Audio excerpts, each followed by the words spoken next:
Question suivante. Alors Bernard, je souhaite acheter une maison à Trouville. Très bon choix.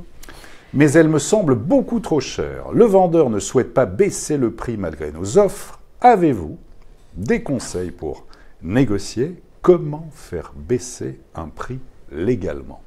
Alors, bon. Légalement, vous savez qu'une vente, c'est la rencontre des consentements oui. sur la chose et sur le prix. Donc, légalement, il n'y a pas de possibilité. Conventionnellement, il y a certainement des arguments à transmettre. Alors, premier argument, moi, je conseille de faire une évaluation sur la base immobilière des notaires. En province, c'est la base Perval. Il peut donc aller consulter son notaire qui va lui donner les tendances des prix immobiliers dans le secteur dans lequel il souhaite acheter. Donc déjà, premier élément, il va voir si... Donc déjà pour le conforter dans son idée, d'accord. Est-ce qu'il est dans le prix ou est-ce que le prix proposé n'est pas au-dessus du marché?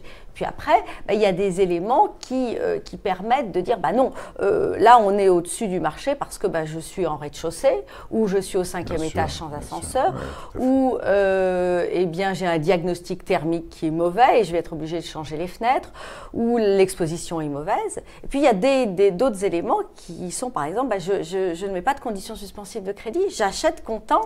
Donc par rapport à un autre acquéreur qui aurait cette condition-là, j'offre de meilleures garanties financières. Il y a tout un panel de possibilités Barbara, effectivement, pour négocier au meilleur des intérêts de Bernard. Et puis n'hésitez pas aussi, regardez bien, si une annonce typiquement est mise en ligne depuis plus de 3 mois, là aussi c'est un signe. Une annonce qui reste plus de 3 mois sur un site ou un portail immobilier, ça veut dire que peut-être le bien est surcoté.